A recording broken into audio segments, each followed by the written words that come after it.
Pumanaw ang 16 anyos na si Emmanuel Delgado ilang oras lang matapos siyang masagasaan at magulungan ng sasakyan na minamaneho ng isang lasing na lalaki sa kanilang lugar sa barangay Upper Bikutan noong gabi ng Oktubre 16. Bukas na libing ni Emmanuel o Eman sa kanyang pamilya at mga kaibigan at kahit anino na nakasagasa sa kanya ay hindi na muling nakita ng pamilya. Kutob nila, nagtatago na ang 29 anyos na si Harold Antero, residente naman ng barangay Lower Bikutan. Lasing po kasi mabilis ang patakbo ng ano. Inamin naman po ng driver po na inamin naman po yung nanay na nakainom po yung anak niya. Sa sobrang kalasingan ni Antero, nakatulog na ito matapos masagasaan si Emmanuel na isinugod naman agad ng kanyang pamilya sa ospital. Meron na ho bang pagkakataon na nakakausap niyo itong driver? Wala po kasi tulog daw. Parang walang malay po. Hindi ko po alam kasi ang pangyayari. Opo. Kasi basta nakikita ko na lang yung anak ko ang inintindi ko na sir eh. Opo. Nung nakita niyo po ba yung anak niyo, paano po ang nasa kalsada po? Ano po ba? Tumilapon daw po ba? Nakalagkad po siya sir, tapos na na gulungan po ng dalawang bisi sa dalawang gulong po unahan at saka hulihan. Sa video na ibinigay sa Radyo Inquirer Online, mapapanood na walang malay si Antero sa loob ng kanyang sasakyan kahit sumalpok na ito sa isang nakaparada pang sasakyan. Nakita din ang pamimilipit ni Eman sa sobrang sakit. Yan, may aksidente rito. Ang tao. May aksidente rito. Ayan, wasak na wasak yung sasakyan. Bata ron, pero Yung bata nakahiga pa, nandun. Nandun pa yung bata.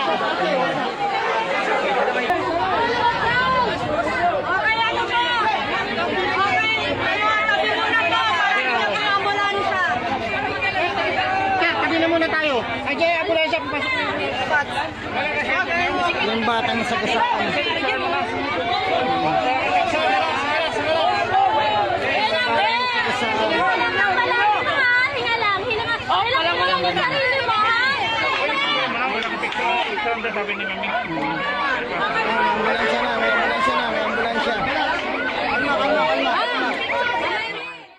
Sa ospital ayon pa kay Aling Analinda, kasama na ni Antero ang kanyang ina.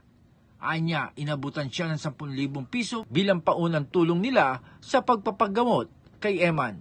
Yung nanay lang po nanghingi ng pasensya, pero alam naman nila na critical na yung anak ko. Kasi narinig din ng pagkasabi ng doktor sa akin.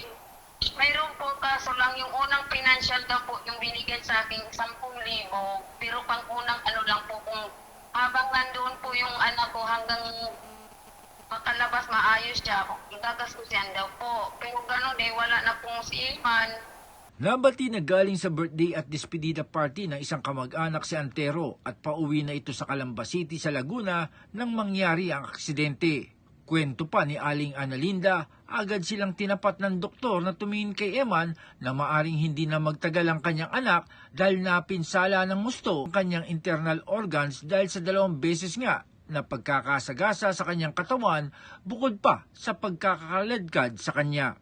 Makalipas ang 1 linggo sa pagpanaw ni Eman at saka pa lamang muling nagpakita ang ina ni Antero sa kanila para muling humingi ng pasensya sa pangyayari. Sinampahan na ng kasong reckless imprudence resulting in homicide si Antero sa City Prosecutor's Office. Pagbabahagi pa ni Aling Analinda na makausap pa nila ang kanyang anak ay nagbilin ito sa kanila. Tuloy po yun sir, kasi justisa lang po ang hinahingin ko sir eh. Kasi yun lang naman talaga ang bilin ng anak ko na justisya lang talaga wa. At ibinilin din ni Eman na idulog ang kanyang kaso sa programa sa telebisyon ni Senator Raffy Tulfo. Sabi niya, Tulfo ba, Tulfo. Yun lang ang inano sa akin niya ng huling niya din kasi nung nagpaalam yung magnanay, yun din ang sinabi niya sa akin, Mama, itulpo yan, itulpo. Pero parang iba na pakiramdam nun ni Iman kasi nagbago-bago lang alam niya eh.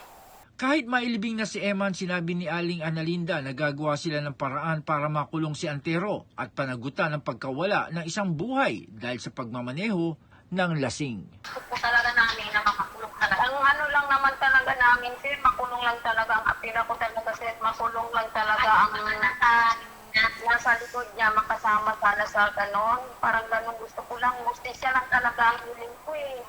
Jan Scosio, Radyo Inquirer Online. Bayan nagtatanong, mamaya nag-uusisa.